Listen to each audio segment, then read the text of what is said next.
நான் இந்த வீடியோவில் வந்து எனக்கு பர்சனலாக ஸ்விக்கியில் நடந்த ஒர்ஸ்ட் எக்ஸ்பீரியன்ஸும் ஒரு காமன் அவேர்னஸும் வந்து நான் கொடுக்க போகிறேன். என்ன ஆச்சுன்னு பார்த்தீங்கன்னா, இந்த விஷயம் நடந்து ஒரு வாரம் இருக்கும். ஏன்னா நீங்கள் இப்போ போகிறீங்கன்னு சொல்லி கேட்காதீங்க. அதை விட பெரிய பெரிய கண்டென்ட்லாம் வந்துச்சு. அதனால் இந்த வீடியோ கொஞ்சம் தள்ளி போடுறேன்.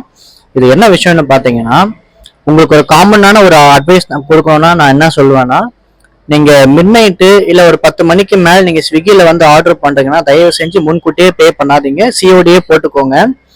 ஏன்னா நான் ஒரு நாள் வந்து எனக்கு பசிக்குதுன்னு சொல்லிட்டு பிரியாணி ஆர்டர் பண்ணியிருந்தேன். அந்த பிரியாணியோட ப்ரைஸ் டெலிவரி சார்ஜ் எல்லாம் சேர்த்து 534 ருபீஸ் கிட்ட வந்தது.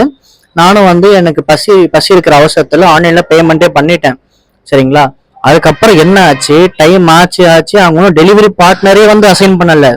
இப்போ டெலிவரி பார்ட்னர் அசைன் பண்ணிட்டு வெயிட் பண்ணுங்கன்னா அது அது வந்து ஒரு நியாயமான பேச்சு.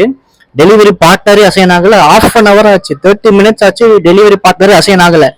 நான் உடனே கஸ்டமர் கேர்ல வந்து எனக்கு கேன்சல் பண்ணிடுங்க, நான் வீட்லயே எதனா சாப்பிட்டுக்கிறேன் அப்படின்ற மாதிரி சொல்லி மெசேஜ் பண்ணிட்டு இருந்தேன். அவங்க வந்துட்டு என்ன சொல்றாங்க, நீங்க கேன்சல் பண்ணீங்கன்னா உங்களுக்கு கேன்சலேஷன் சார்ஜஸ் வந்து பிடிப்போம். எவ்வளவு பிடிப்பீங்கன்னு பாத்தீங்கன்னா டோட்டல் அமௌண்ட்டுமே வந்து உங்களுக்கு கேன்சலேஷன் சார்ஜஸா பிடிப்போம் அப்படின்ற மாதிரி சொன்னாங்க. முதல்ல அதுவே அன்ஃபேர். ஒரு சர்டின் அமௌண்ட் எடுத்துட்டு பிடிச்சா அது ஓகே. இன்னொன்னு என் மேல மிஸ்டேக்கே இல்லை. அதாவது டெலிவரி பார்ட்னர் அசைன் பண்ணாதது என்னோட மிஸ்டேக்கே கிடையாது, அவங்களோட மிஸ்டேக் அது.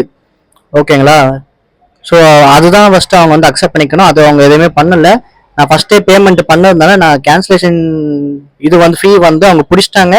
நான் கஸ்டமர் கேருக்கு கால் பண்ணி நான் பேசினேன், நீங்க எனக்கு பிடிக்க கூடாது, எனக்கு அப்படியே தான் எனக்கு கேன்சல் பண்ணணும் ஆர்டர், எனக்கு உங்க மிஸ்டேக்குன்னு சொன்னேன். அப்படி இருந்தாலும் எனக்கு கேன்சலேஷன் ஃபீ பிடிச்சிட்டு எனக்கு வந்து ஆர்டரும் கேன்சல் ஆயிடுச்சு. ஓகேங்களா? 534 ரூபா எனக்கு நஷ்டம் ஆயிடுச்சு. இதன் மூலியமா நான் என்ன சொல்ல வரேன்னா, நீங்க நார்மலான ஒரு டேல, அதாவது காலையில ஆஃப்டர்நூன்லாம் சாயந்தரம்லாம் ஆர்டர் பண்ணீங்கன்னா அது வந்துடும். 10 மணிக்கு ஆர் மிட் நைட்ல நீங்க ஆர்டர் பண்ணீங்கன்னா தயவு செஞ்சு சிஓடியே போட்டுருங்க. உங்களுக்கு ஆர்டர் வரலனாலும் உங்களுக்கு எந்த அமௌண்ட்டும் பெருசாக பிடிக்க மாட்டாங்க கேன்சலேஷன் ஃப்ரீயா. முன்கூட்டி நீங்க பேமெண்ட் பண்ணீங்கன்னா உங்களுக்கு இதுதான் நடக்கும். சரிங்களா? இது வந்து ஒரு அவேர்னஸ். ஸ்விக்கி சைட்ல இருந்து நான் மெயில் பண்ணேன், கஸ்டமர் கேர் கிட்ட கேட்டேன், எந்த ஒரு ரெஸ்பான்ஸும் பண்ண மாட்டாங்க ப்ராப்பரா. இந்த வீடியோ அவங்க சப்போஸ் அவங்க டீம்ல யாராவது பாக்குறாங்கன்னா கொஞ்சம் ரெஸ்பாண்ட் பண்ணுங்க. ஓகேங்களா?